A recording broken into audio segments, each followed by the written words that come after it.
parte da Sorri também, né? Eu sou, vou me autodescrever, eu sou um homem de 30 anos, tenho cabelo curto preto, uso óculos também, óculos preto, uns detalhes vermelhos, estou usando uma blusa cinza, com uma bermuda cinza também, e tenho usando uma aliança de compromisso.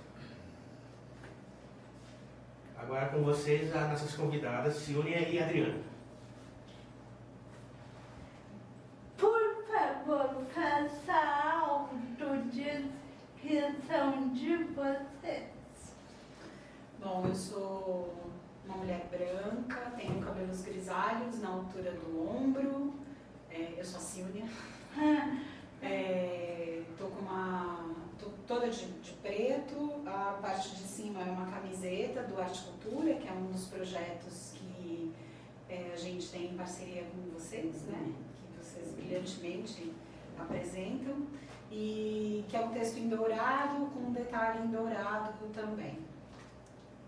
Boa tarde, eu sou a Adriana, eu sou uma mulher branca, eu tenho cabelos claros, cacheados, um pouquinho abaixo do ombro, encaracolados. Hoje eu estou vestindo um vestido vermelho e estou usando brincos dourados e também um colarzinho dourado com uma pedrinha aqui em brilhantezinho. Primeiramente, queremos agradecer a vocês a disponibilidade dessa conversa, que vai ser linda, tenho certeza. Muito obrigada. A gente que tem que agradecer pelo convite, né, Silvia? A gente ficou muito feliz, a gente já estava... Vocês já fizeram este convite há algum tempo e a gente se sentiu assim super honrada de poder estar com vocês, mas acontece que por conta das nossas agendas, as agendas de vocês também, a gente não conseguiu vir antes, mas a gente estava super ansiosos para estar aqui hoje. Então, nosso agradecimento a Sorri Campinas e a todos vocês aí pelo convite, né? A gente se sentiu honrada de fato estar aqui conversando um pouquinho com vocês. Bom, vai lá, Adri. Bora lá, então. Então, conte mais sobre como vocês começaram a carreira, como foi isso. Silvia, a gente soube que você já foi professora de italiano, se não me engano. Por que você desistiu? Eu acho que eu já fiz muitas coisas na vida, já passei por várias modalidades diferentes de atuação, vamos dizer assim, né? Ter sido professora foi uma escolha minha quando eu estava de mudança para Campinas.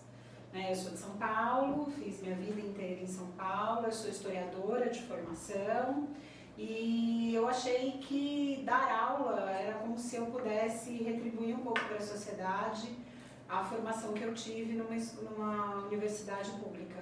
Então eu falei, não, vou dar aula, mas eu acho que ser professora é um dom e eu acho que eu não tenho esse dom. É uma atividade muito importante na vida para quem você está dando aula, e o tempo fora da sala de aula é muito grande.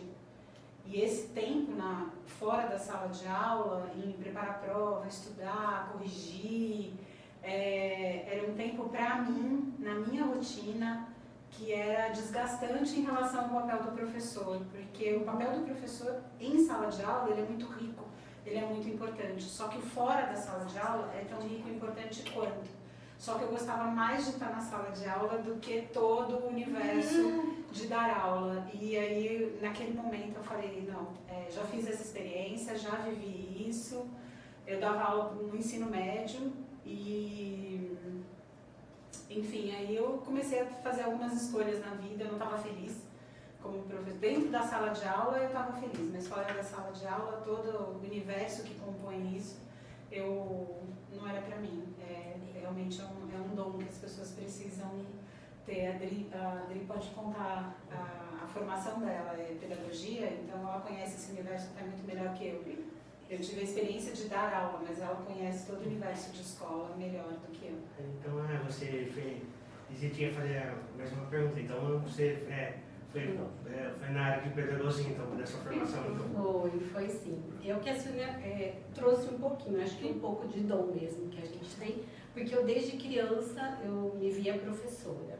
Então, na minha infância, eu tive uma relação muito estreitada com algumas professoras, que inclusive de ir na minha casa ou eu frequentar a casa delas, né, porque eu sempre tive a questão afetiva muito aflorada. Então, essa convivência com algumas professoras sempre me levou para este lugar. Aí, quando eu crescer, eu de fato vou ser professor. Isso, de fato, se consolidou. Então, eu me formei, fiz pedagogia, atuei na área. Comecei com crianças pequenininhas, trabalhava na educação infantil. Como eu fiz magistério, sou da época do magistério, como eu fiz magistério, né, a gente vai também estudando para ser professor, né, antes da pedagogia, eu fiz estágios variados. Então, eu fiz estágio com crianças pequenas, eu fiz estágio na alfabetização, eu fiz estágio em escola rural, então eu fui conhecendo um pouquinho do universo das escolas. E aí eu fui me direcionando. Então, quando eu iniciei em sala de aula com criança pequena, porque eu achava que era o meu universo, assim. Eu sou muito brincalhona e eu achava que as crianças tinham que aprender de forma divertida. Então, eu sempre fui uma pessoa muito divertida em sala de aula. Então, eu passava os conceitos, os conteúdos, mas sempre por meio do brincar, porque eu também queria brincar. Então, eu sempre fui uma professora muito brincante. E aí teve um tempo de estágio, eu trabalhei um pouquinho no estado, mas aí fui dar um pouco de aula de artes, né, de educação artística na época. Também transitei um pouquinho lecionando aula de matemática com maiores, aí já ensino fundamental, fundamental 1, fundamental 2, mas minha praia sempre foi crianças pequenas. Então eu volto definitivo para a sala de aula e daí da onde eu construo a maior parte do meu tempo de carreira. Eu fiquei 14 anos no universo de escola, então nos primeiros 7 anos eu estive em sala de aula, né, fazendo aquilo que a Silvia falou, brincando e lá me envolvendo com as crianças. Essa parte que ela falou de fato é bastante estressante, a parte que você tem de preparação, não pensa que de criança é diferente. O tempo que o professor ele dedica para fazer todos os, elaborar a sua aula, fazer todo o seu planejamento. Mesmo assim, quando você vai para a sala de aula, você tem que chegar antes, porque você precisa preparar o espaço que vai receber a criança. Então, de fato, é bastante trabalhoso. Só que com os maiores o desafio é maior, porque também eles são bastante críticos. Aí tem a questão das correções, prova, nota, aí tem aqueles conselhos de fim de ano, né? Vai passar, vai reprovar, né? Recuperação, então tem tudo isso. Mas aí eu não fui para este lado, eu fiquei muito tempo em sala de aula e depois também eu acabei me envolvendo muito com o período de alfabetização. Então eu trabalhei com alfabetização aí, depois eu fiquei mais entre 6 e 7 anos, né? Então aprender a ler e escrever, né? Que a gente falava muito que o mérito de aprender a ler e escrever era do professor alfabetizador, né? Então muitas vezes eu colhi esse fruto, mas na verdade isso é uma consequência de todo um trabalho que é feito anterior, não só dentro da escola como na casa também, né? E as crianças, independente da nossa vontade, com esse mundo todo que ela vivencia, ela vai aprendendo a escrever, mas eu sempre me senti o máximo sendo professora alfabetizadora. Aí eu trabalhei com 6, 7 e depois, nos 7 anos finais, antes de eu vir para a FEAC, eu era coordenadora de educação infantil e séries iniciais. Então eu ficava desde os bebezinhos, né, cuidando aí até o 2º ano, mas enquanto coordenadora, né, auxiliando os professores nessa jornada com esse público infantil. Então foi um pouco dessa minha experiência. Você falou que deu aula na parte rural também. Foi mais desafiador lá aqui da cidade ou foi tranquilo também, né? Não, super tranquilo, além de ser tranquilo, muito afetivo, né? Porque escola rural, eu fiz escola rural na época que eu fiz magistério. E eu sou da cidade de Valinhos, então eu trabalhei na área rural de Valinhos, na verdade só estagiando, não trabalhando efetivamente.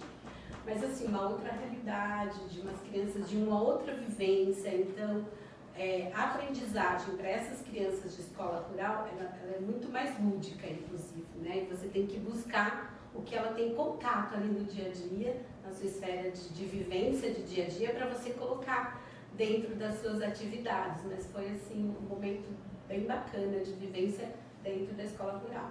Mas eu não cheguei a lecionar como professora titular, não. Você fez só estágio lá? Só estágios lá, mas foi um período bem longo, porque a gente poderia optar por onde a gente gostaria de ir. Então eu fiquei um tempo bom na escola rural.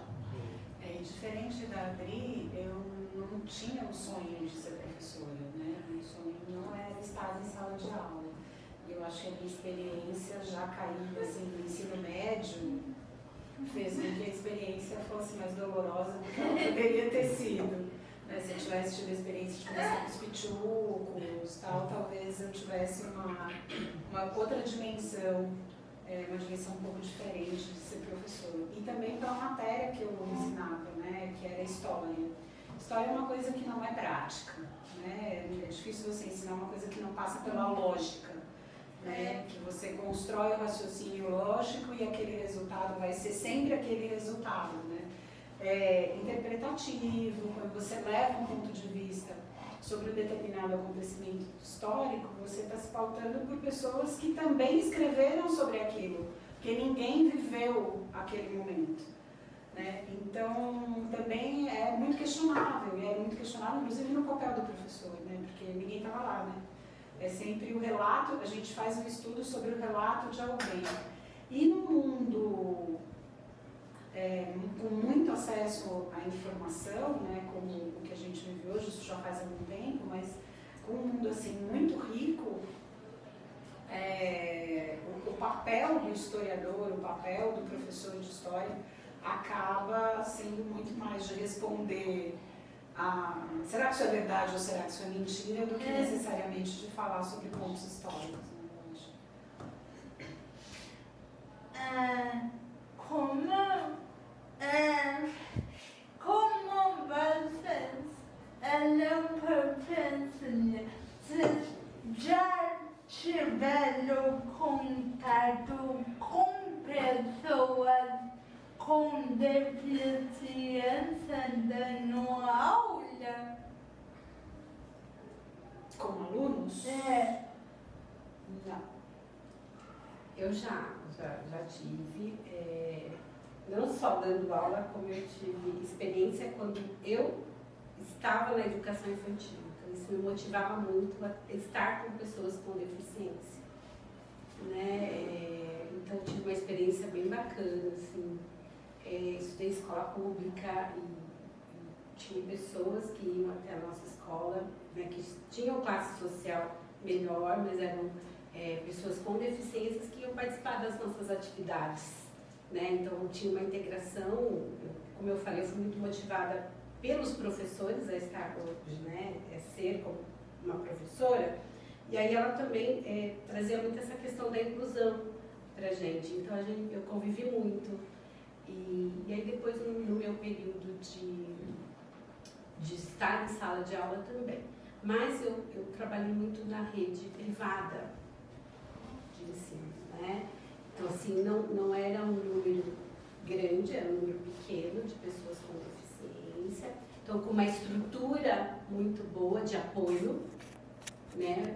Tanto física, para atender essas pessoas, quanto de pessoas, né, que estão ali para dar todo o suporte, todo o apoio.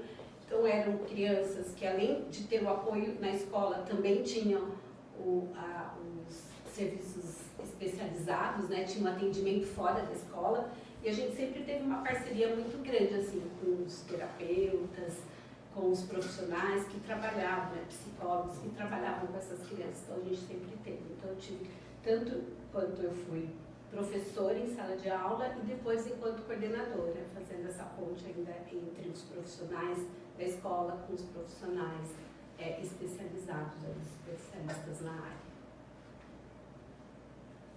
Aí também, como foi depois que vocês terminaram a parte na parte de professora, fizeram outra coisa além de trabalhar em outra parte, além de chegar na FEAC antes ou foram direto para a FEAC depois? Eu sim. Eu estive em outra instituição, na verdade eu dei aula por um ano. Não dá nem para dizer exatamente que fui professora, digamos assim. Eu dei aula por um ano, descobri rapidamente que eu não tinha o dom para estar lá, e aí fui para outras iniciativas, né? De lá eu fui trabalhar na Fundação Educar, do Grupo de Pascoal, e fiquei lá por muitos anos, sendo responsável pelo projeto de incentivo à leitura. E só depois é que eu fui para a FEAC. Daí eu não sei, deixa a Adri falar um pouco, daí depois eu volto um pouco nessa Assim, da experiência com a educação. É que a gente pesquisou e viu que você foi editora também do Na Fundação Como Educar. é ser editora? A edição de livros, ela tem várias etapas, né? Ela tem a etapa de... Eu acho que sempre, como profissional, sempre me encantou a ideia de transformar uma ideia numa realidade. Eu acho que eu faço isso em todos os projetos que eu tô envolvida. O Arte Cultura é um deles, né? Então, tá lá no começo, enquanto ele é uma ideia, e ter ele no palco acontecendo é uma coisa que me move muito. E eu acho que fazer livro não é muito diferente disso. Então, se eu posso dizer que eu profissionalmente estou num lugar confortável, é de transformar ideias em realidade, não importa qual seja o suporte disso. No caso de livros, eu fui na Fundação Educar. Antes disso, eu já tinha tido uma experiência no Arquivo do Estado de São Paulo, quando eu morava em São Paulo.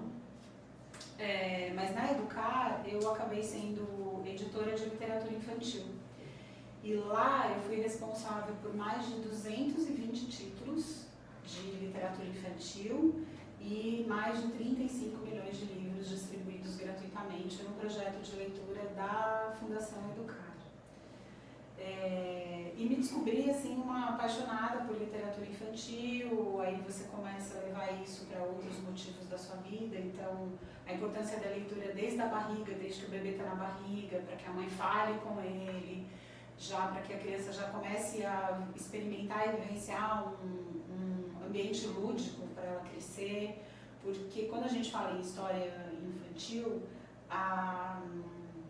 ela tem um compromisso com a educação e os sentimentos daquela criança muito grande, porque é onde a criança aprende a vivenciar todas as situações que estão naquela história no conforto de quem está lendo para ela. Então, ela pode vivenciar decepções, ela pode medos, ela pode se identificar com determinado personagem ou outro por uma condição de vida que ela tem naquele momento, e ela pode experimentar como aquele personagem naquela história superou aqueles desafios e também se identificar com ele e fazer uma própria crítica. Será que ele fez bem? Será que ele não fez? A criança começa a ter mais elementos, né? Isso é importante para ela e pode ajudar a se desenvolver. Então, eu também tenho muito orgulho de ter sido uma editora de literatura infantil durante muito tempo da minha vida, na Fundação Educar, e também, nesse período, eu trabalhei com a formação de professores como contadores de história para a educação infantil também, para que manter o lúdico, o encantamento, né, um pouco do que a Adri traz, né, a importância dessa magia toda no processo de letramento, no processo de desenvolvimento humano. Então, também, sim, fui editora. Sou editora, né? Não faço agora, mas sou editora. Nossa, muito legal! Obrigada. Como você canta a sua experiência, nossa! Eu amo arte, nossa!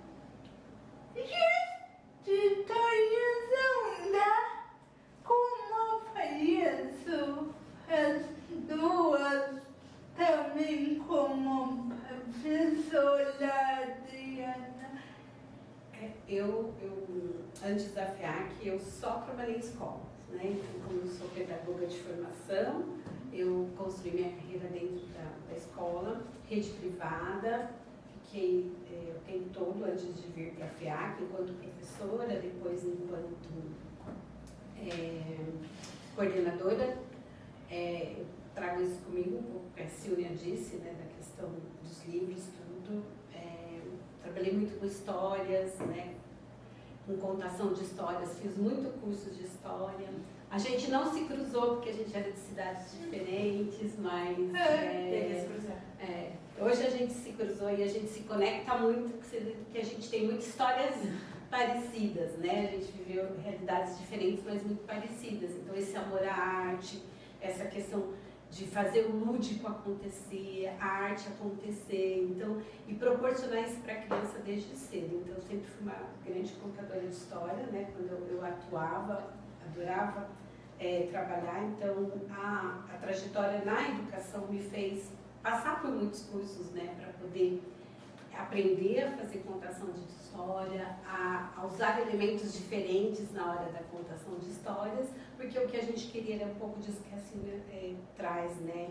É despertar e dar oportunidade para que essas crianças vivenciassem toda essa fantasia, descobrissem coisas e vivessem coisas e aprendessem coisas, dialogassem com essas coisas, e desde pequeno, né, nessa questão, nessa roda, assim, deles aprendendo a lidar com os conflitos, com os amores, com os afetos, com tudo por meio da história. Então, acho que não tem nada melhor do que esse envolvimento da criança com a história. Então, eu passei muito por esse processo todo de vivenciar a história mesmo com as crianças e estar nesse percurso. E aí eu fiquei, né, 14 anos, meus últimos 14 anos dentro de uma única escola. Eu tive um outro trabalho anterior, os meus trabalhos são longos, né? Eu tenho mais de 25 anos de escola, mas eu trabalhei os últimos 14 numa escola. E aí, quando eu vinha do processo de um pouco cansada, né? Porque coordenador não estava mais em sala de aula, era coordenador de escola, né? Então, os trabalhos são muitos, aí eu falei, não, agora eu preciso pegar só a parte de fora da sala, né? Aí eu falei, agora eu preciso dar uma descansada e reduzir meu tempo de trabalho. Eu ficava na escola o dia inteiro. Aí eu falei, eu preciso reduzir. Estou muito cansada, vou reduzir. Aí eu fui fazer um curso de pós-graduação em alfabetização e letramento, porque o meu objetivo era voltar para a sala de aula. Trabalhar meio período em sala de aula, porque era um lugar que eu me sentia muito bem. E nesse percurso aí de 6 meses de eu me desligar da escola, apareceu uma oportunidade para estar na FEAC, né? E essa oportunidade era para estar com a educação infantil. Eu vim para a FEAC para trabalhar com um projeto de educação infantil, e o que me motivou assim é a Fundação FEAC ser terceiro setor, né? E a minha trajetória enquanto professora, ela tinha sido tudo na rede privada. Então, eu queria conhecer um pouco esse outro universo.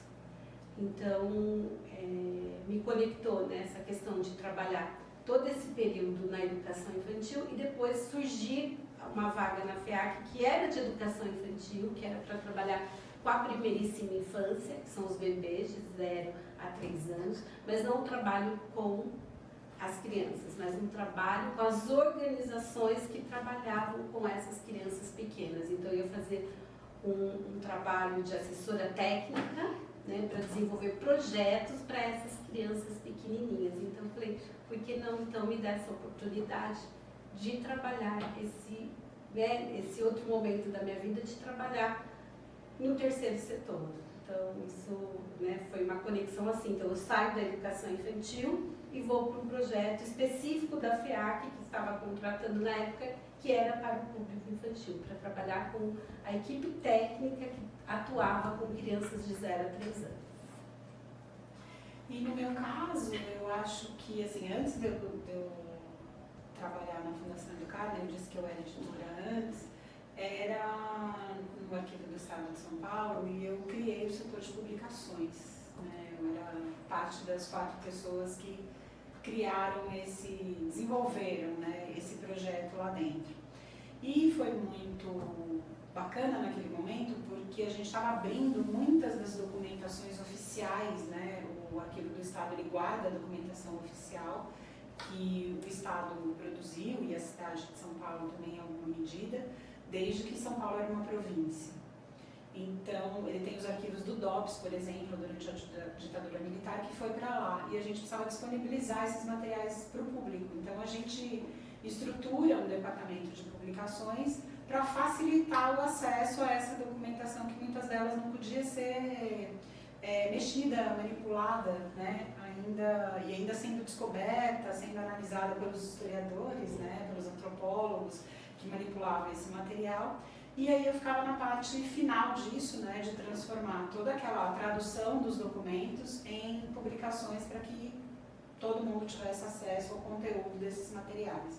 E me descobri muito tranquila nesse espaço de transformar uma ideia num produto real para que isso ampliasse muito o acesso. Nesse momento, eu vou para a Fundação, aí mudo para Campinas, vou para a Fundação Educar, passo também uma década lá com o projeto de incentivo à leitura, com os livros, com a contação de história, mas no meio disso eu descubro que o que eu faço, na verdade, são projetos. Né? Projetos pegam uma ideia e transformam em outras coisas e tangibilizam um pouco dessas ideias. E aí eu começo a fazer alguns cursos de gestão de projetos. A Fundação Educar também é terceiro setor, então eu já estava na área social e aí eu me descubro uma gestora de projetos sociais. E daí começo a dar sentido um pouco e como é que eu costuro isso, de uma ideia virar uma realidade através de um projeto. E daí quando eu saio da Educar, eu também aparece uma oportunidade na FEAC, eu já me relacionava com a FEAC, já fazia alguns projetos editoriais com a equipe da FEAC, então não era um universo completamente desconhecido para mim, né? Ambos eram do terceiro setor. E aí eu tento uma vaga na FEAC, entro e estamos lá há muito tempo também, mas a gente mais só de uma se... década. mais de uma década. Mas a gente só se conecta aí nos últimos anos trabalhando juntas, né? Ela trabalhava numa área, eu trabalhava numa outra Legal, muito. E qual função de vocês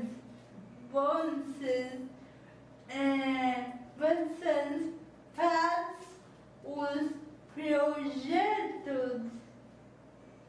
Vocês começaram com... cada um começaram lá na FEAC, qual área. A gente escutou que vocês mudaram várias áreas da vida. Eu acho que a FEAC está se transformando aí ao longo dos anos, ela está se reposicionando na área do terceiro setor, da estruturação do terceiro setor, e hoje ela se define como uma investidora social privada. Para ela chegar nesse lugar, ela passou por algumas necessidades de adequações da sua governança, da sua gestão e na sua estrutura interna e operacional. E aí isso leva tempo, né? Não dá para fazer toda essa transformação de um dia para a noite. A gente opera de um jeito, a partir de amanhã a gente opera de outro jeito. Isso não era possível. Então, a gente... Desde 2017, 2018, é que a FEAC começa a fazer esse movimento aí de se estruturar de fato como investidora social privada e começa a fazer todas essas alterações desses níveis todos que eu mencionei. E aí a gente acaba que nessas reorganizações há mudanças de lugares, né, dessas pessoas, né? Então, na época da Adriana tinha o departamento de educação, numa das estruturações não cabem mais departamentos, então se organizam em programas. Então essas mudanças acabaram nos aproximando, né? A gente acabou se conectando num dos programas da FEAC, lá em 2019, eu assumo esse programa, que é Fortalecimento de Vínculos. E em 2021, né, Drid? Em 2021 eu ganho a Drid presente de parceira comigo nesse programa e ficamos como programa, mais 2 anos até final de 2023. E aí em 2024 ele toma um outro caminho, mas daí eu também vou deixar a Adri contar como foi esse movimento para ela e depois a gente conta como estamos hoje. Como eu disse, eu chego na FEAC para trabalhar num projeto específico que a FEAC estava criando de educação infantil. A FEAC na época tinha feito uma parceria com a Fundação Maria Cecília Souto Vidigal, de São Paulo, e estava focando seus esforços na educação infantil naquele momento para as crianças de 0 a 3 anos, né, conhecida como primeiríssima infância. Então eu chego na FEAC nesse movimento, então a gente tem dentro da FEAC um departamento de educação, mas a gente tem esse projeto de educação infantil, que o foco era a educação infantil, eram na época para as organizações parceiras da FEAC que atendiam crianças de 0 a 3 anos. Então eu venho para este projeto enquanto pedagoga para trabalhar com a equipe técnica. Então eu saio da escola e venho para a FEAC nesse mesmo movimento, mas agora não mais na rede privada, trabalhando agora com o terceiro setor. Eu fico na FEAC durante um bom tempo, né, como a Silvia trouxe o histórico, e aí eu também faço parte deste movimento, né, de transformação. Então eu tinha na época, não estava junto com a educação ela focava nas escolas, e aí tinha era um programa só destinado à educação infantil, né, eles estavam juntos, mas não era a mesma coisa. Depois ele fica dentro da educação, e depois é um pouco disso que a Silvia trouxe, né, desse movimento que a partir de 2017 a FEAC começa a fazer, de transformação. Aí eu fico na primeira infância, aí a gente não chamava mais educação infantil, a gente chamava primeira infância em foco na época, que era um programa só voltado para a primeira infância, e depois, né, nessa trajetória, em 2021, né, aí que eu saio da parte de educação infantil, de primeira infância, e me conecto com a Silvia na assistência social, né? Então ela atuava já nesse programa como a líder e equipe, porque ela era a única, então ela estava num programa que ela liderava e ela fazia tudo, né? Ela fazia tudo, todas as ações do programa estavam na mão dela. E ela precisava de alguém para estar junto, porque a FEAC ela tinha vários programas e as equipes estavam meio assim desordenadas, porque tinha equipe com 3, equipe com 2 e algumas pessoas com a equipe.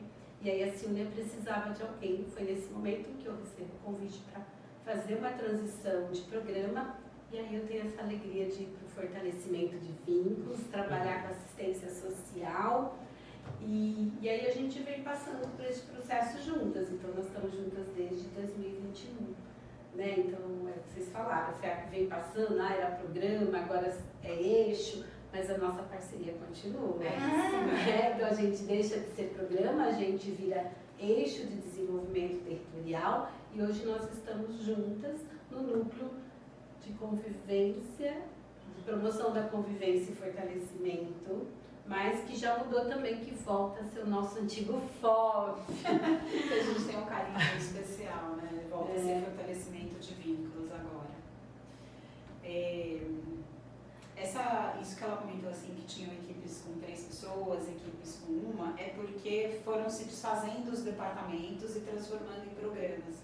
E aí, nesse momento, as equipes se mantiveram assim, e depois elas começam a se reorganizar para pelo menos ter 2 pessoas por equipe, né? Mas tanto a Adriana quanto eu, quando a gente se coloca no programa de fortalecimento de vínculos, que é da proteção social básica, da assistência social, a gente começa a estudar muito essa temática, né? E beber na fonte dos inúmeros profissionais que passaram pela nossa trajetória na FEAC, das organizações com quem a gente se relacionava, que nos ensinaram muito sobre assistência social, né? Porque quando a gente está como programa, a gente nos assumimos como gestoras de projetos sociais. Então, independente da temática, a gente apoiava e assessorava as equipes das organizações, transformando uma ideia, um sonho, uma necessidade que eles tinham de atuar com os usuários ou com o próprio território, num projeto que consegue fazer isso e consegue, inclusive, medir essa evolução, né? Não só aplicar o projeto, como acompanhar os resultados do projeto. Então, como gestoras de projetos que somos, a gente está no programa apoiando as organizações a desenvolverem seus projetos. É isso. É como os projetos chegam em cada lugar lá para vocês fazem. Eu acho que você tinha comentado uma vez que com a gente que cada lugar precisa de uma atenção. Né? Como você seleciona? Como os projetos chegam. É, isso. Né? Tem diversos jeitos de chegar a projeto, né? Mas eu acho que talvez a gente consiga explicar melhor como são os projetos que estavam no FOV. Porque como esse processo todo começou lá em 2017, 2018, alguns programas começaram um processo de transição e de se fortalecerem numa determinada temática, num determinado público, antes do programa de fortalecimento de vínculos, que era o FOV. Que com a pandemia era para ser uma crescente, né, dos 10 programas eles fazerem isso numa frequência e numa periodicidade, mas com a pandemia isso se interrompe. O processo de migração, que é o que a gente chama, né, que é essa adequação de como a gente lidava com as organizações, que a gente passa a lidar agora através de projetos, foi interrompido em 2020. Então, 2020 e 2021, por conta da pandemia, a gente não fez. A gente só retomou isso no final de 2021 para início em 2022. Então, durante alguns anos, a maioria dos projetos que a gente fazia vinham deste lugar de relacionamento com as organizações nesse processo de migração. Então, acho que a Adri pode aprofundar um pouco, mas a ideia qual era, né? A gente estimulou as equipes das organizações a pensarem no território onde elas estavam. E pensar, porque a organização ela está lá durante o dia.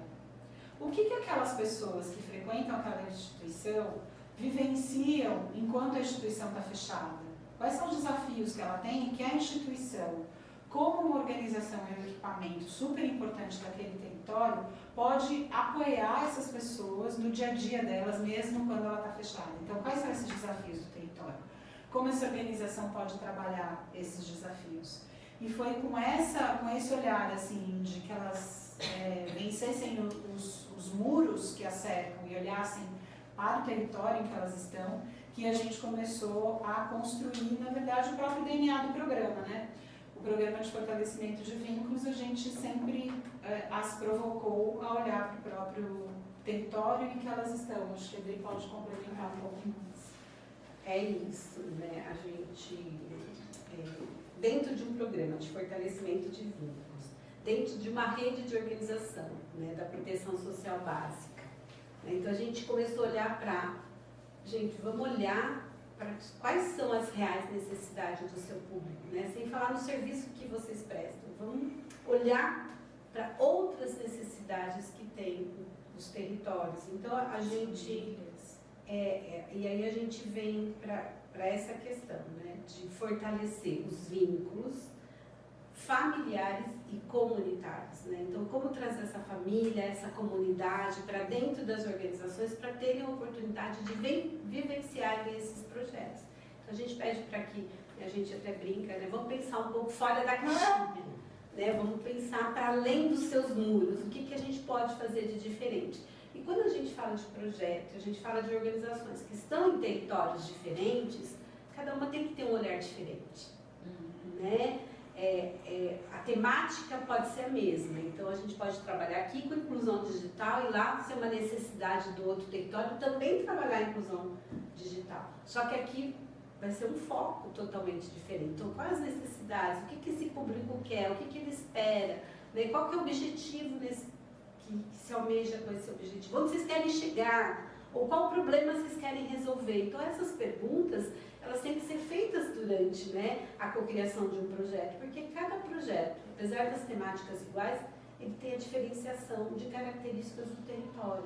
Então, a público que a organização atua, né, tem faixa etária. Então, é isso, é olhar para tudo isso e falar, não, olha, eu identifiquei aqui que o maior desafio, um problema que eu tenho que enfrentar, está ligado ao público de mulheres. Então, eu vou co-criar, eu vou fazer um projeto direcionado para mulheres, porque eu quero atendê-las. Então, essa é uma necessidade do meu território. Ah, não, a necessidade do meu território é cultura. É um território carente de cultura, de equipamentos públicos de cultura, então eu preciso levar cultura para esse território. Mas a gente também trabalhou sempre na perspectiva da organização olhar para esse território, mas também fazer um diagnóstico desse território, né, para ter uma compreensão maior, porque às vezes ela olha esse território e ela fala assim, tem pouco espaço de cultura, por exemplo. Mas será que as pessoas que vivem no território, elas têm essa necessidade? Né? Ou do bairro vizinho já tem isso, e ela procura o bairro vizinho numa boa, mas ela tem uma outra dificuldade que seria muito maior, que naquele momento ela gostaria de atuar. Então é isso, é olhar para esse território, colocar essa lente no território, mas ouvir quem vivencia o território no seu cotidiano. Né? E a gente trabalhou muito com ferramentas nesse diagnóstico. Vamos entrevistar, vamos perguntar para as pessoas, vamos ouvir as pessoas antes de vocês formularem aí o que vocês querem. Então a gente trabalhou muito nessa questão de sair mesmo, de olhar para trazer essas questões que permeiam o território e que muitas vezes não são vistas, porque existem alguns projetos que já vêm pronto.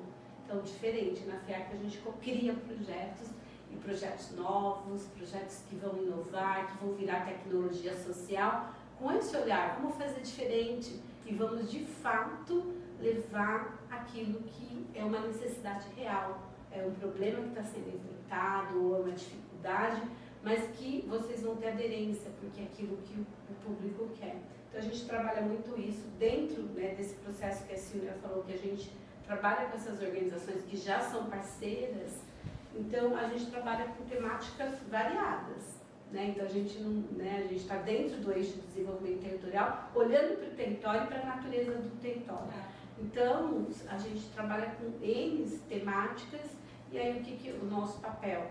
O nosso papel é fazer com que elas cada vez mais trabalhem com esses projetos nessa perspectiva, olhando para o território e potencializando essas ações. Né? Como a Silvia falou, a gente vai medir isso, a gente quer ver resultado disso, porque a gente quer que essa ação de fato transforme o território.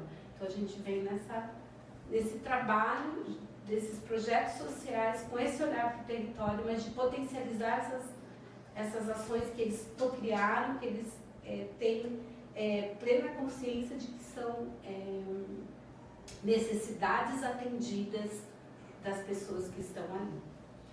E projeto é uma coisa que não se faz sozinha, né? Não dá para eu pensar num projeto e ir lá e fazer. Ele é uma costura. É uma costura com o público, ele é uma costura com o território, ele é uma costura com as famílias. Se vocês perguntarem aqui, por exemplo, dentro da Sorri, eu quero fazer um projeto. Eu quero fazer um projeto do quê? A sua opinião vai ser diferente da sua. E vocês vão precisar chegar num consenso com dados para justificar se a gente vai fazer a sua ideia, ou se a gente vai fazer a sua, ou a de qualquer outra pessoa aqui dentro. Acho que vocês vivenciam bastante um pouco dessa experiência, né? Assim, eu quero isso, eu quero... Até aqui no podcast, eu imagino que deve ser assim, né? Eu quero falar disso. Mas eu não quero. Não, peraí. Então, onde a gente tem elementos para isso? É mais ou menos a ideia de um projeto, né? Eu acho que cada podcast de vocês é um projeto. Né? Vocês pesquisam, vocês vão atrás, vocês escolhem quem são as pessoas que vão estar com vocês nesse bate-papo, vocês pesquisam, para ter elementos, né, para fazer a roda girar, e eu acho que é isso, né? Então, o projeto nada mais é do que, a gente fala aqui, né, somos gestoras de projetos, mas na verdade é isso, né? O que a gente precisa para que esse nosso objetivo seja cumprido da melhor forma possível e a gente possa provar que ele chegou. Um pouco para além do que a Adri colocou, esses projetos também, eles são fonte de metodologia que podem ser reaplicadas em outras realidades, em outros contextos. Então, como está na própria missão da FIAC, né, que nosso trabalho também é inspirar outros contextos, é um pouco disso. Então, a gente vivencia, experimenta nos projetos, precisa acompanhar os resultados e essa mensuração porque se eles forem de fato transformadores, eles chegam onde a gente idealizou lá atrás que eles iam chegar, a gente pode levar essa iniciativa e essa metodologia para um outro território, por exemplo. Diana,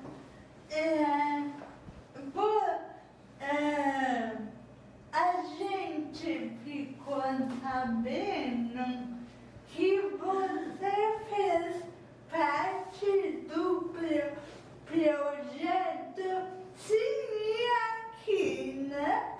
Como foi isso? Cinema Aqui? Fiz parte do projeto Cinema Aqui, junto com a Silvia. Sim, como foi isso? Junto com a Silvia que idealizou, então ela vai falar um pouquinho para vocês sobre isso. Ela idealizou esse projeto, aí quando eu chego para fazer a parceria com ela, e aí a gente faz a distribuição de projetos, a gente tinha uma carteira de projeto imensa, enorme, né? E a Silvia tinha vivido o projeto Cinema Aqui na época da pandemia, né? Ela pegou toda a questão de como trabalhar o cinema na pandemia, inclusive, então ela que idealizou esse projeto, e aí quando a gente faz essa divisão, aí ela me presenteia, ela me coloca como aí analista desse projeto, e aí eu tenho a feliz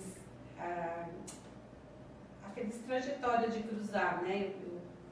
Eu participei por 2 anos como liderança desse projeto, então foram 2 parcerias incríveis, e a última delas, inclusive, foi com a Sorri Campinas, né? Então foi um trabalho muito bacana, e um trabalho, assim como o Arte Cultura, um trabalho em rede, né? Que a Sorri foi a proponente do Cinema Aqui, mas aí ela trouxe outros atores, né, para estar dentro do projeto, e neste último ano, que foi em 2023, a gente trabalhou inclusive com a temática da pessoa com deficiência.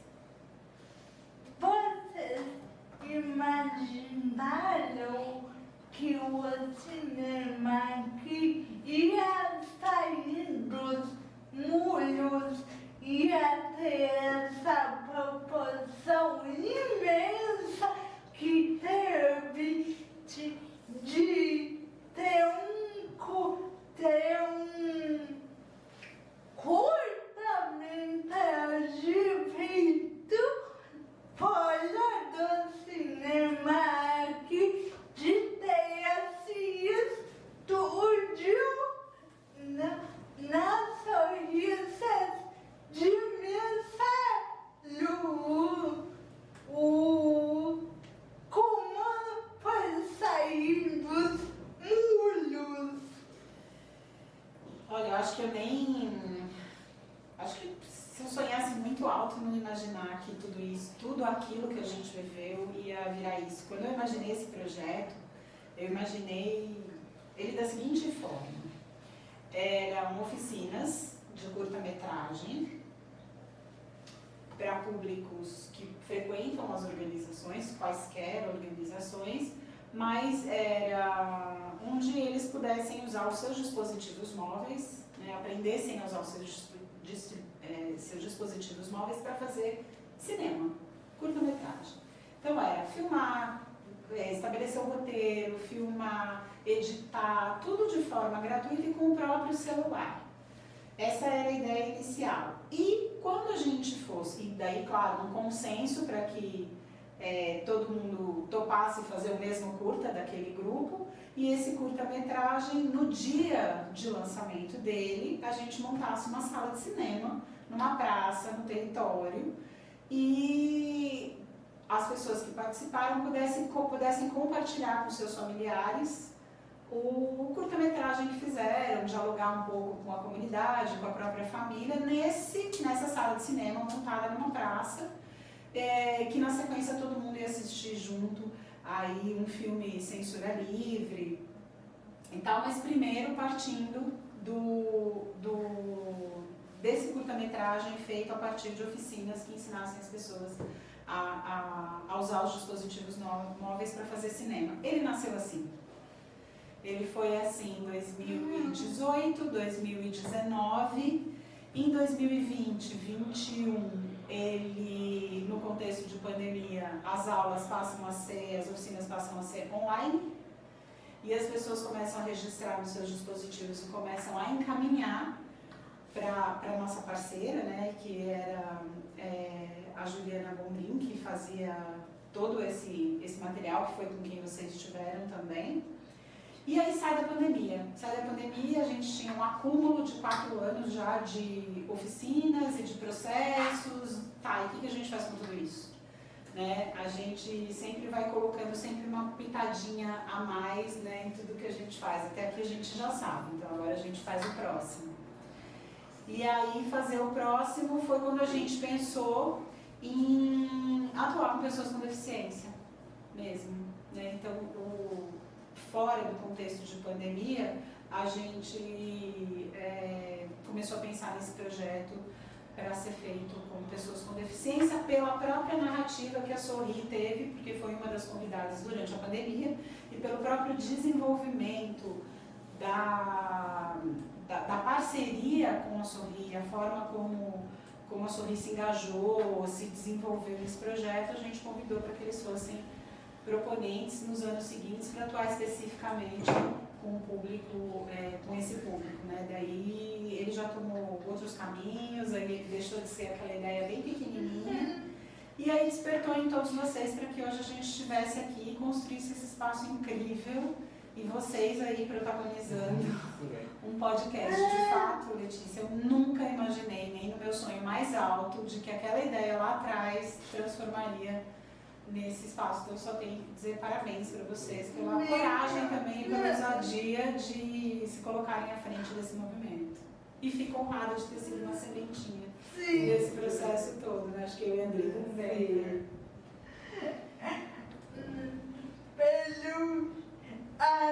Eu sou muito grata, né? Porque eu fui a pessoa do curso aí que saiu, então eu sou muito grata a vocês que criaram a Sorri saindo.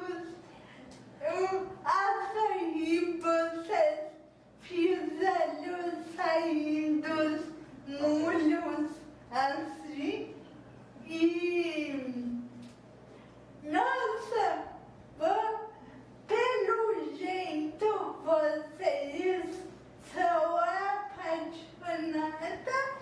por esse meio de arte, né? Tem alguém ou alguém da família ou inspirações da arte e vocês? Se tem quiser inspirar em alguém, alguma coisa. Ou alguém da família?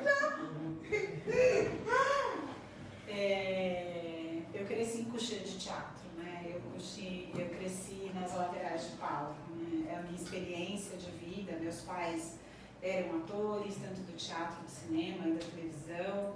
Minha mãe foi madama do cinema nacional, então era um universo que eu estava muito acostumada, né? Não só do teatro, mas de ter um entre-sai em casa, gente batendo texto, né? Vocês devem saber bem o que é isso, né? Sim. Então, sempre foi um lugar muito confortável para eu estar. Sempre, o lugar de cultura é um lugar muito gostoso, é um lugar muito tranquilo, é um lugar onde eu me encontro. E falar sobre cultura e falar sobre arte como um combustível para a transformação humana e para a transformação social e para a transformação de um território, para mim é super natural, porque não dá para fazer nenhum tipo de transformação em nenhum lugar se a gente não falar sobre as pessoas, se a gente não tocar as pessoas. E a cultura, assim como o esporte, assim como a inclusão produtiva e como N outras iniciativas, são tão importantes quanto quando a gente fala de desenvolvimento humano, né? Ninguém se desenvolve só numa parte, né? Para a gente ter um desenvolvimento pleno, a gente tem que desenvolver várias ferramentas e várias vários sentimentos dentro da gente. Eu só acho que a cultura, em alguma medida o esporte, são as ferramentas mais simples de você despertar tudo isso, porque ela toca as pessoas de maneiras diferentes. Muitas vezes o que eu sinto com um espetáculo não é o que você sente.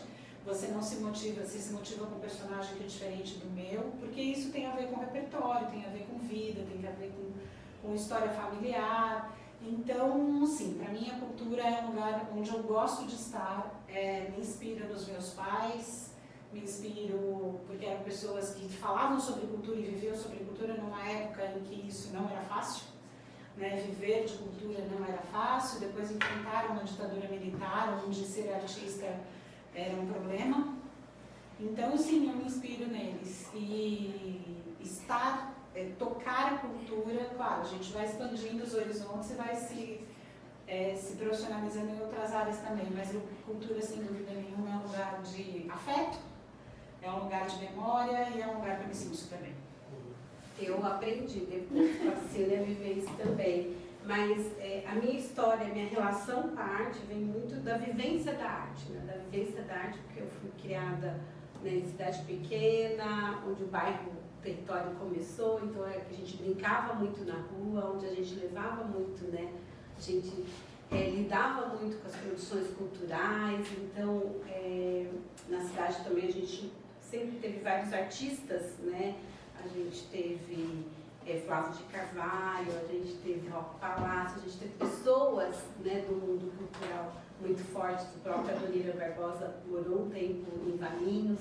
Então eu cresci muito nesse mundo, né? Então por isso quando eu vou também para a educação, é para trazer um pouco desse resgate dessas vivências, dessas memórias culturais, né? Trazer o lúdico para dentro das coisas. Então a pessoa falou, é essa mola propulsora, né? Eu acho que a arte é isso. É o que nos motiva, é o que nos carrega, é o que nos dá a possibilidade de nos tornarmos diferentes ou melhores, ou de viver aquilo que a gente quer viver intensamente. Então, acho que a minha motivação foi isso. Aí, quando eu cruzo com a Cília, aí eu pego um pouco dessa bagagem dela de vivência, né, de uma pessoa que viveu e teve alguém na família. Eu não tive ninguém na família, mas tive muitas pessoas que apoiaram para essa descoberta cultural, né, de viver a cultura. Eu sempre fui muito de ler, eu sempre gostei muito de histórias, então eu sempre gostei muito de escrever história, de ler história. Então eu sempre fui essa pessoa muito da escrita, né? Então quando você tem muito essa possibilidade de estar vivenciando a cultura, então eu sempre fui muito de frequentar coisas culturais, então a gente acaba tendo um pouco disso na gente também. Silna, vendo que seus pais, ela nunca teve vontade de seguir a carreira? Não, eu me defino como uma pessoa de bastidor. Eu me defino como uma pessoa de fazer o espetáculo acontecer, de fazer as coisas darem certo. Eu gosto desse lugar, de novo, né? De pegar uma ideia e permitir que ela aconteça. Traz das cortinas. Traz né? das cortinas. Traz das cortinas. De fazendo a coisa acontecer. De bastidores, De bastidor, eu acho que eu gosto desse lugar. Esse lugar de novo, né? Eu acho que a questão de ser ator, ser atriz, assim, a gente pode falar melhor sobre isso. Também é uma questão de dom, né? De representação, né? Porque você também quebra algumas barreiras que tem que estar em você, né? A questão de se expor, né? De estar diante de uma câmera. Vocês são artistas, né? Construíram aqui o podcast, de estar aqui, de estar fazendo. Então é isso também, eu acho que ela é a pessoa criativa, mas a pessoa que está lá de transformar a ideia numa realidade e também de estar por trás das câmeras, nos bastidores, fazendo com que tudo isso aconteça, né? Eu falo que eu tive essa boa experiência, né, entraram comigo, e aí eu acabo herdando algumas coisas de arte e cultura, né? Porque ela, por ter que desenvolver outras trabalhar com outros cenários ou ver outras questões dentro da FEAC, né, porque ela ocupa a função de coordenadora dentro do eixo, então ela tem outras demandas e aí ela acaba gentilmente cedendo para a gente alguns projetos.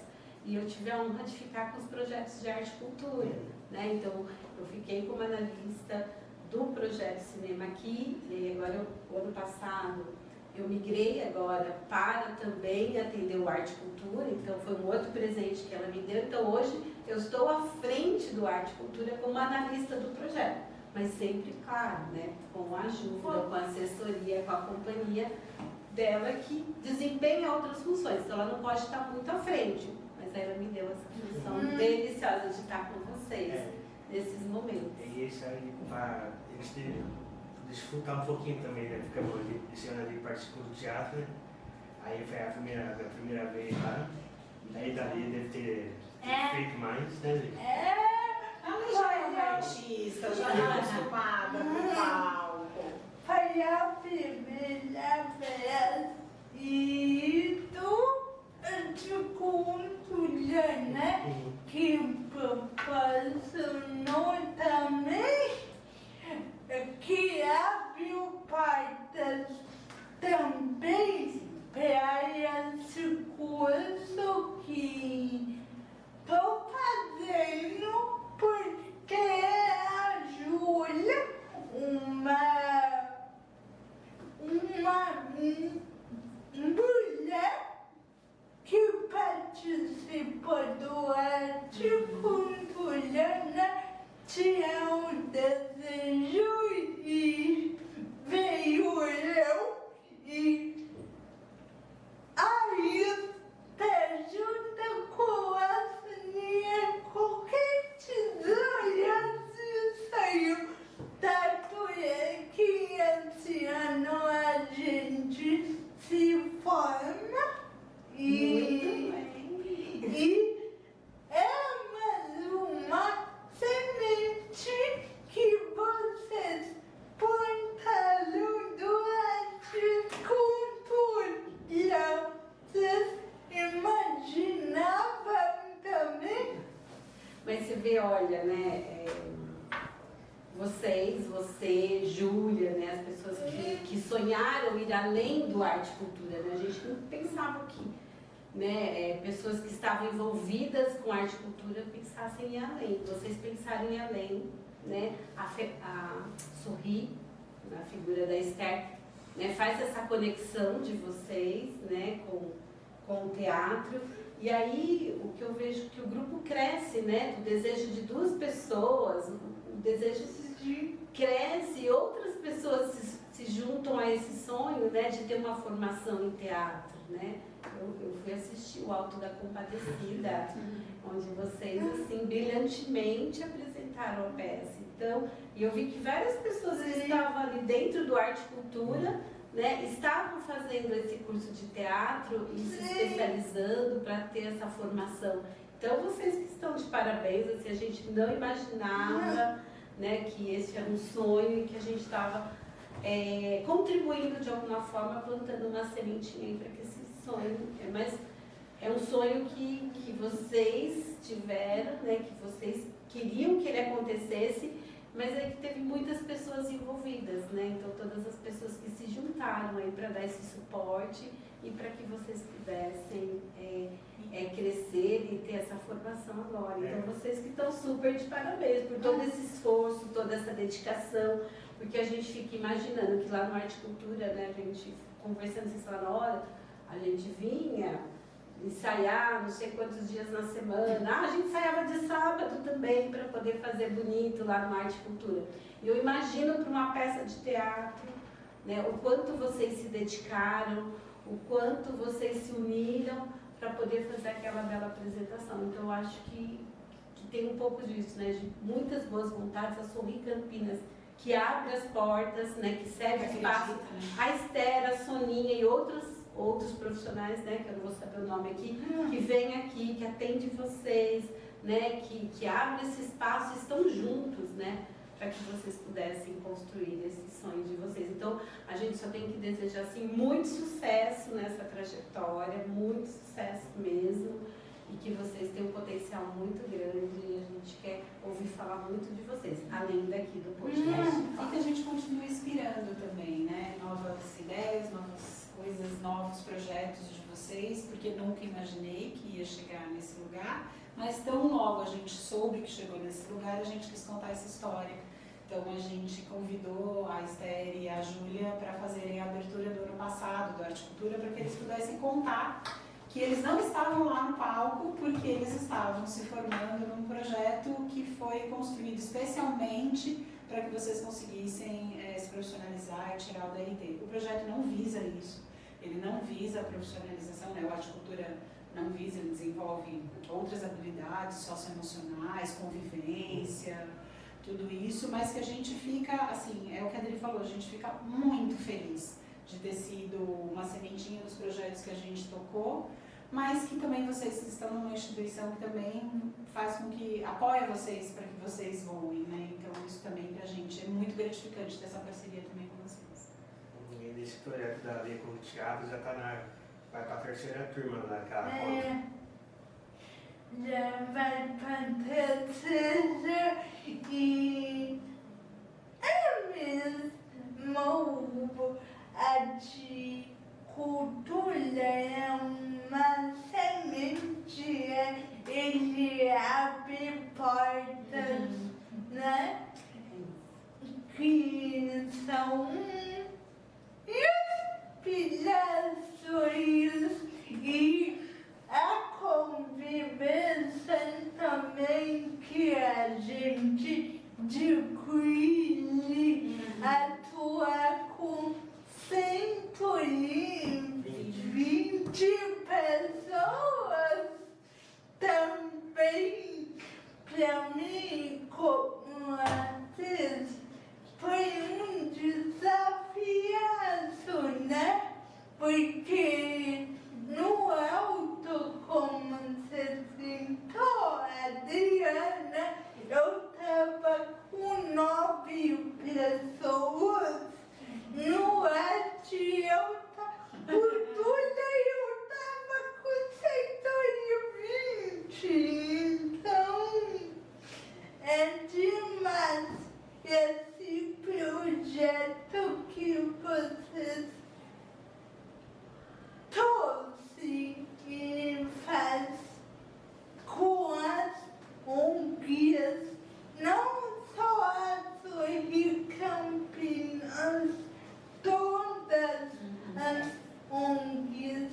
É isso, são 120 artistas, mas assim, de idades diferentes, né? De territórios diferentes, então, organizações, então é tudo muito diferente, né? Então unir todo mundo é pra gente assim, muito gratificante, esse espaço de convivência que vocês têm lá. Como na matéria que apareceu, acho que na TV lá, falou que era de 10 anos, eu acho que começou até os 70, 80 anos que o repórter falou lá. De pessoas, a gente já teve pessoas com mais de 80 anos participando da produção. E em pé de igualdade, né, gente? Porque todo mundo ali é protagonista, né? Então, a gente não, né? A Daniela Fischer, que é a atual diretora do espetáculo, ela junta todo mundo e faz com que todo mundo, de fato, se torne protagonista.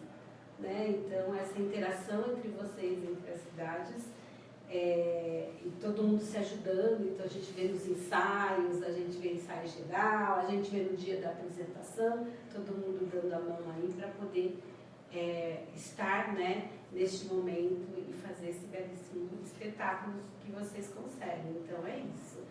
E um pouquinho dos 10 anos, né, na verdade, são 10 anos de acontecimento, né? Porque a gente teve o tempo da pandemia, né? Que não pôde, né? Então a gente não podia sair de casa, então não teve mais produção cultural.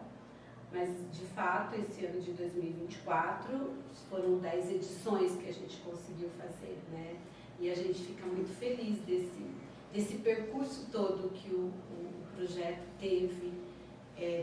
Dentro da FEAC e para fora também, inclusive a proponente, que é a Casa Maria de Nazaré, né, que a gente também tem muito a agradecer, porque esse é um projeto enorme, né, com várias organizações, então a gente juntou agora 7 organizações de territórios diferentes e elas fazem esse projeto acontecer com muita competência técnica, então é uma equipe que vem nos ajudando muito nesse processo com arte e cultura.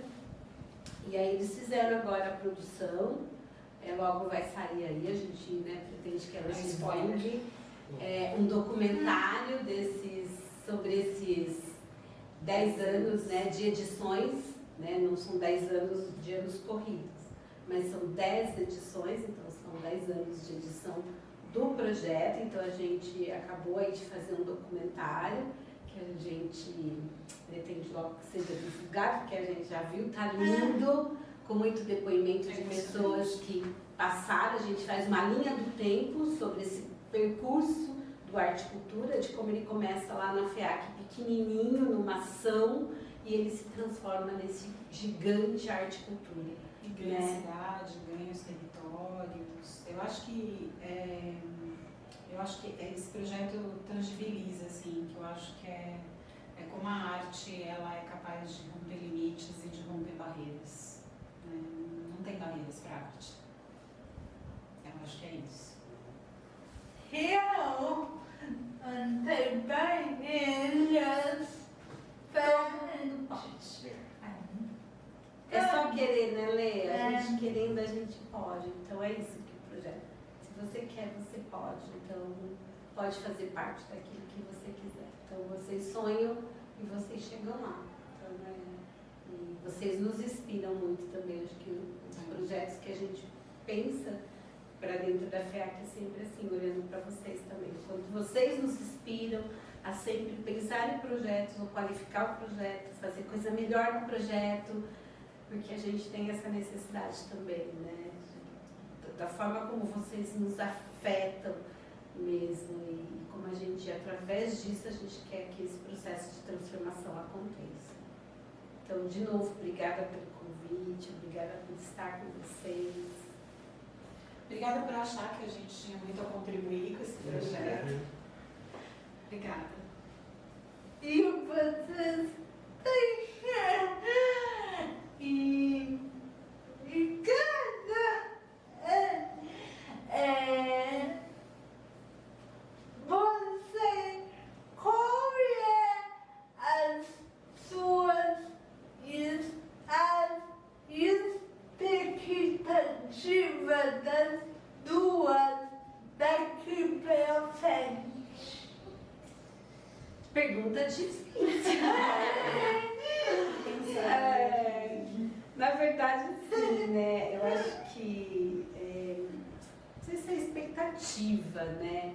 Mas assim, nosso desejo, né? Desejo de que as coisas continuem caminhando, que continuem inspirando pessoas, inspirando. Agora a gente vem numa pegada mais forte aí, olhando para os territórios. Então, o que a gente espera é que essas ações, esses projetos, nos territórios onde a gente estiver, que de repente as coisas aconteçam de fato e que tragam transformação para esses lugares, né? Que as pessoas se enxerguem como potentes, né? Como capazes de transformar, de se transformar e de transformar onde ela vive e trabalhar nessa questão da coletividade. Todos juntos podemos fazer diferente. Então, o nosso desejo é isso, né? De cada vez, né? Eu falo do meu, mas eu tenho certeza que a Silvia compartilha um pouco disso que eu estou falando, porque a gente vem muito nesse sonho de transformar de fato, né? E a gente vê que os nossos projetos, né? Vocês são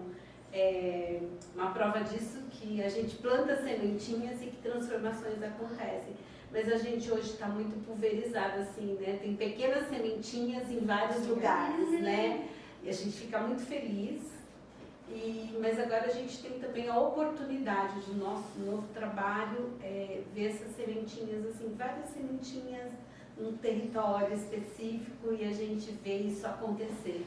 E as pessoas se entenderem como eu sou capaz, eu posso, e a gente coletivamente a gente pode fazer essa transformação. Então, acho que o desejo é isso, né? Que esses projetos agora que vêm, né, sendo disseminados nesses lugares, que eles sejam de fato agentes de transformação, né? E uma ponte muito grande desse é a cultura, né? Então a gente traz leva também para os nossos territórios esse DNA forte de território. Então que a cultura, que é essa mola propulsora aí, que ela continue inspirando, que ela chegue na vida dessas pessoas e que ela de fato seja um instrumento aí para que transformações aconteçam. Acho que não tem muito o que acrescentar, né, do que a Adri falou. Eu acho que é exatamente isso, o sonho é exatamente esse, né? Quando a gente fala em desenvolvimento territorial, que é o eixo que a gente está agora, o primeiro território a ser transformado são as pessoas. As pessoas é o primeiro passo desse território, então não só a gente leva uma transformação, mas a gente escuta que transformação elas querem, aonde elas querem atuar, estar, e a gente vai compondo com atores locais e externos para apoiar esse desenvolvimento das pessoas. Então, eu acho que o desejo é que a gente consiga transformar territórios tradicionalmente vulneráveis, tradicionalmente com muitos desafios, em territórios prósperos, com pessoas conquistando sonhos, transformando seus sonhos em realidade. Eu acho que é esse o desejo, a gente trabalha para isso. E é um pouco disso, né? A pessoa se transforma. E aí a gente vai dar também essa pitadinha, né? Se a arte ajuda a transformar, então vamos pôr mais arte dentro do território para que essa transformação aí brote de uma forma linda, de muito sucesso e de mudança de vida, de perspectiva, de futuro. Acho que é um pouco disso que a gente almeja. Nossa, é muito lindo ver vocês falarem com tanto amor assim, sabe? Obrigada. E como é a Silna e a Adriana Folha da FEA? Vamos lá, né? Contar um pouquinho assim rapidamente. A Adriana fora da FEAC, a Adriana mãe, esposa, amiga, tem uma filha só, hoje ela não mora mais com a gente, já está crescida, então somos eu e meu marido. Mas assim, eu sou muito tranquila, estou numa idade que eu já gosto mais de estar em casa, eu gosto muito de leitura, eu gosto de um bom filme, eu gosto de música, eu gosto de cuidar das pessoas, então eu sou muito família, gosto muito da família junto, da família presente. Eu gosto de cuidar do cantinho da casa também, eu gosto de cuidar do jardim, eu gosto de cuidar da plantinha. Mas hoje eu me vejo assim, não sei, né, se é a idade, não sei. Mas hoje eu sou muito mais caseira, assim, né, de estar de dentro de casa, de estar dentro com a família, de estar fazendo esse processo reflexivo muito internamente, né? Então hoje eu sou aquela pessoa que gosto de me cuidar mais, gosto de fazer uma atividade física, mas gosto de exercitar também a questão da memória, do raciocínio, então eu gosto de tudo um pouquinho disso, mas hoje eu estou muito caseira, assim, muito caseira mesmo. Acho que somos muito parecidas, na verdade, né, fora da FEAC. Eu também sou uma pessoa que hoje eu estou muito caseira, mas eu gosto das coisas assim, então no cuidar dela, eu gosto das coisas organizadas, eu gosto de achar as coisas no escuro. Então eu gosto muito de cuidar da minha casa, gosto de estar com a minha família, entendeu? Eu acho que é isso. Mas como hobby, como uma coisa que me despressuriza e eu acho que é filme, livro, séries, sou apaixonada por séries, acho que é isso, acho que é uma coisa que me não sei se a rotina da gente também, né, nos leva a fazer coisas diferentes do que o nosso dia a dia. Então eu procuro fazer coisas que eu não tenho que fazer no dia a dia. Procuro, apesar de filme, de alguma forma, né, teatro, apesar de estar ligado, mas é uma coisa que eu não tenho muito que colocar a minha energia. Então eu acho que eu me descanso, acho que eu renovo a minha energia aqui na minha casa, cuidando da minha casa. Eu acho que é isso. Mas você fala assim, o que você adoraria fazer? Eu acho que viajar. Essa é a resposta. Quem não, né, Lê? Eu ia falar isso, eu gosto muito de ficar na minha casa quando eu tô por aqui. Mas todo ano precisa dar uma viajadinha, né? E a coisa que eu talvez mais gosto de fazer, assim, que troca minha energia, é o mar. Mas, isso. Obrigado por ter aceitado nosso convite, por estar contar um pouco da história lá com vocês e de como a FEAC funciona para estar ajudando vários territórios para... Tanta gente, né? Que está mudando vidas, conhecendo um pouquinho de vocês duas. Somos muito gratas por isso, por ter aceitado nosso convite de vir nessa dimensão que dos projetos muito proporcionou de vocês, que vocês foram sementinhas, e é isso. Que pena que chegou ao fim, né? Chegou ao fim. Muito obrigada. Se quiserem deixar alguma página, alguma coisa de informações, página pessoal, Facebook, para a pessoa saber mais, pode deixar para o nosso público, se quiser saber mais, se quiser ajudar. Olha, eu vou falar para vocês que eu não sou muito de também rede social. Você falou com duas pessoas, não é muito de rede social. A gente dá uma olhadinha na rede social, acompanha, claro, principalmente a página da FEAC, né, onde os nossos projetos, onde as nossas ações acontecem. Mas, assim, particularmente, assim, a gente não tem essa questão da divulgação. Nossa atuação em rede social não é não é tão.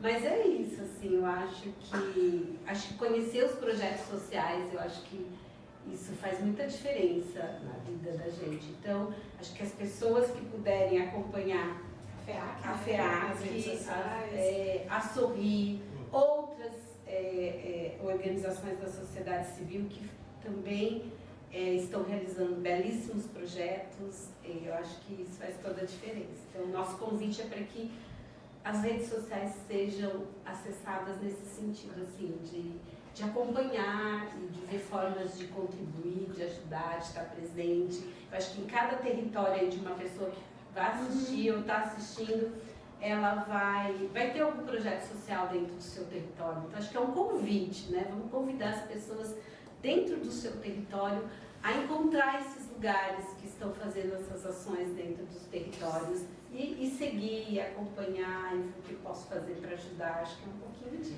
Até porque, né, eu e a Adri, apesar da gente ter tanta história para contar, assim, muitas até, em conexão com vocês, nós somos um pedacinho da FEAC, né? A FEAC é muito maior do que só o que a gente contou aqui.